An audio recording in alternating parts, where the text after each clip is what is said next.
So next, Darren, Ben Hatchett. Ben Wood, let's get it right. Okay, so Ben Wood. His story.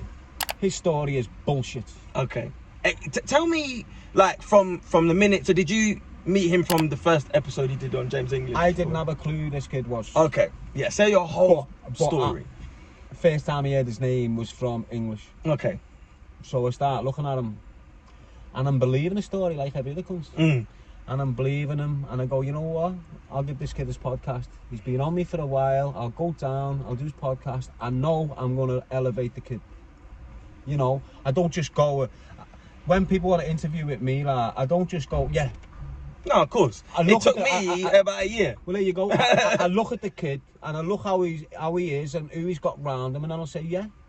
So I'm looking at him and he's got these heads from London round him, and I'm thinking, you know what?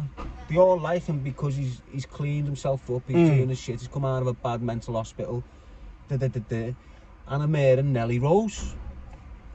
Nelly Rose. So I'm liking the kid even more because of this Nelly Rose thing. Okay. Now that's the only thing I'm looking at Ben Hatchett about. Hang on, he's doing a good thing for Nelly Rose, this young girl who's got terminal illness from London somewhere. This Ben Hatchett is screaming the country down. We need funds for Nelly Rose. I'm going to do this for Nelly Rose. We're all doing this for Nelly Rose. They got Nelly Rose's mum to do a video, put that out there. So I'm convinced this kid is on the right page. He is reformed. He's doing things for his community and blah, blah, blah. So I give him the podcast, go down there, everything's sweet. He's loving the energy. He's licking the fucking bumhole of me while I'm with him. Everything's sweet. I come away from there. I'm still messaging him a little bit, and then he asked me to do this thing. He asked me to be part of his documentary, right? An Amazon documentary that he keeps on screaming about with this fella called James. And I said, yeah, okay, I'll do that. But then I said, I had other things to do, so pull the plug on it. I said, I can't be doing that on you. And then I went quiet with him for 2 weeks. And within 2 weeks, he's jumping on the bandwagon with the one-eyed monster, the stalker, and all these individuals, and attacking me for nothing. Online? Online. Right. You know, I just raised this platform, got him monetized. Yeah. You know, if you go on his platform, you look at his videos, mine's sitting there at 56,000 at the top. It was me that raised him, elevated him. Why? Because I was under the opinion, this kid's sweet, look what he's doing for little Nelly Rose, look how he's conducting himself. And then as soon as I give him a little bit of distance, bang, he pounced on me. Because I only really looked into his story once he did an interview with you, not from... Right, so when he pounced on me, that's when I've looked into him. Okay. And thought, well, hang on, who's Ben Hatchett? You know, he's attacking my integrity, he's attacking my character, so let me look who... I'm thinking his name's Ben Hatchett. Yeah, that's what I think it is. Everyone does, right? So I'm thinking, okay, let's look into Ben Hatchett. Google. Not on there. Hang on. Not on there. Well, what's your real fucking name? Ben Woods. Okay. Okay. Ben Woods. Eastbourne. And there you go, I find Ben Woods. And what's Ben Woods do? He's in Eastbourne, on the promenade in Eastbourne, with a knife and a knuckle duster, robbing young kids of phones and trainees. And he's 17, battering 13-year-old kids for their Christmas presents. He gets arrested, he goes to jail. Whilst he's in jail, he's a pure victim. Why? Because he's been bullying the kids in Eastbourne. So when he's gone to the local prison, the kids that have been cut or bruised up, the family have managed to get people within the prison to terrorise this little bully. So did he go Broadmoor? He ended up in Broadmoor through being a victim, basically. Right. So while he's in custody, he's getting terrored because he thinks he's mad. He's not. He's always in the segregation unit. While he's in the segregation unit, he's getting on the spice. But because he's on the spice, he's lost the plot. Spice is mental. He's lost the plot off this. This is a true story. He's lost the plot off the spice. While he's in custody, they've got him in the segregation unit, and his mental health is deteriorating drastically off the spice. It's not the right place for him now. So they transfer him to a mental hospital. And that's how he's ended up in Broadmoor. He hasn't ended up like a notorious criminal, twisted up every day in a normal prison system. We can't handle him here, send him to Broadmoor. No, we've got a victim here who's lost his head. We need him in a hospital. And that's Ben Hatchett for you there. Right, okay. Ben Woods. He's got out of jail and reinvented himself as Ben Hatchett, he gets a fucking poster done, puts his face on it with Ian Brady, the worst nonce in the fucking country, and that says it all, doesn't it? So, because then, how was your, well, I guess, relationship? But listen, I forgive him. I give him the benefit of the doubt, knowing he's fresh out of the system like me. He was a little bit naive like me, and all these vultures are fucking swooped on him just like me. So I say to myself, you know what, he's a young kid, benefit of the doubt, bang. I'm still thinking he's doing a Nelly Rose thing, and I'm still agreeing to have this charity fight with him for the Nelly Rose fight. So he's told me there's a fight between me and him for Nelly Rose. All the money goes to Nelly Rose. I'm up for it. So at this point, your relationship's all right? It's a bit fractured now because he shit on me. Okay. But I'm on the thing with Nelly Rose, so I'm giving him the benefit of the doubt on that basis. Of course, yeah. So we're on that flow again, and he switches again. He just fucking switches on me for nothing. And then the third time round, I get him on the live, and he goes, No, this is what he's done. He's had the boxing fight. That's it, the boxing. So this is what brought it back to the front.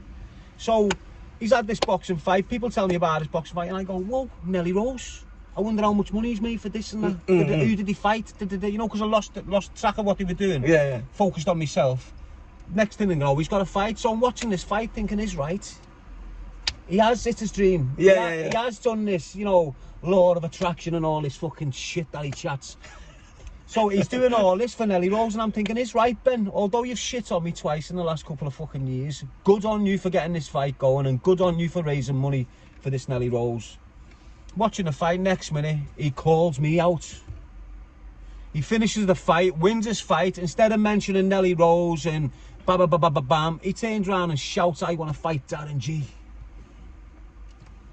And so then at this point, because obviously to us, to spectators, we're looking at it as if you've agreed to do this boxing fight and then pulled out. So is that not the case? No. Okay. Look, I agreed to do the fight for Nelly Rose, and he never done it. Right. He went and had a fight on a promotion card and never sent any funds Nelly Rose's family way. He'd lived off the full year off the back of their name, saying he wants to get Nelly Rose to America to have this operation so she can, you know, have her lifelong, give her more long term in her life. You understand what I mean? Yeah. He never done it. Next minute, he's calling me out on this fucking boxing ring. So I think to myself, I'll batter this little prick. You know what I mean? Yeah. So I say, go on then, lad. Let's get it on. Yeah. Right, but straight away, before I say let's get it on, I say, I'll do it with you, Ben. But don't dare try and put it on any of these people's platforms. Don't have that streaming people in. They're all connected to criminality and Before you know it, Liquid Bullet Productions, boom. Within 24 hours, they've dropped a video. Ben Hatchett, Darren Gee. And you're just like, whoa. Like, wow, this is fast, isn't it? Is this all pre-planned without me knowing? Yeah, is this already, do they think that you're going to say yes already? And you just need the victim to say yes. Yeah. Well, no. Yeah. You're rushing ahead of yourself, Ben. You got warned 2 or 3 times. I've given you the benefit of the doubt on them 2 times when you attacked me. You've done nothing for Nelly Rose. You're a lying piece of shit. I want nothing to do with you. Leave me alone. Goes quiet for a few days and then wham. He's attacking me with all the trolls. He's going full. He's going all out attacking me. My integrity, the GoFund pages that he knows never got robbed, that he knows all the funding got returned. He's completely lying out of his fucking mouth when he's fucked on his come downs. But I mean, it's kind of crazy because dial ass on him. It's not good for him. Now, although he's been terrorising me, I'm still well in the mind enough to say what has been going on with that kid and the exploitation that he's been put through for the past year by these bastards up there. It's out of order. It's out of order. This kid needed guidance. He didn't need exploiting the way he got exploited. Of course. Because for me, because even his channel, like, I mean, I obviously don't know him, but I see deep down there's some good in him, right? I think. I don't know him, but I always feel no one believes his story, and he's always trying to reaffirm that his story's true, instead of just going, here I am. Bang, that's the reality. Do you know what I'm saying? And that's what creates the illusion that people are kind of like, because he kind of keeps kind of doing these, you know, 12-minute videos of these different problems that he's going through. But and that's all like he that. can do. That's all he can do, because he can only do 12, half an hour, 40 minutes through the day, because the rest of it he's totally fucked. He's drinking continuously and he's taking tablets on top of it continuously. So when you see them 12-minute things and he's going, that's the medication kicking in, bro. Right, okay. It's undeniable. I'm not on his case. You know, he's been on my case for 2 years. He's been clickbaiting the fucking life out of me. The bottom line is the kid got exploited for a full year. And what you're seeing with him now is sort of half breaking down. His mental capacity is breaking down. And what you basically what you're witnessing was a lad in the middle of a breakdown. And the best thing that could have happened to him was that girl who he's found loving took him away from the situation and took him on holiday and spoiled him on holiday for a few weeks. That's the best thing that could have happened to that young kid. Yeah, because he's on holiday now, right? He's on holiday, he's out the way. And the allegations are coming out, kind of. Everything's coming out to bite him on his ass, like this Nelly Rose thing, you know, your fake name, you know, you never went to Broadmoor because you were sectioned as a crazy inmate. You went to Broadmoor because you were classed as a victim with mental health issues. It's completely different paths. What he's done is, he's gone down that path and poured glitter on it as if he's this, when really he's not this notorious criminal. He hasn't trained with these, he might have been in a gym with these individuals, but he hasn't trained with them. Do you understand what I mean? I understand what you mean. So he's throwing a lot of salt on his story, which was the wrong thing to go about it. And as I keep on reiterating, the fake always fuck up and they always get exposed. The real always keep on flowing. Yeah, definitely. So that was Ben Hatchett. Okay, so there's a last but not least, because we're about an hour in now. How you doing?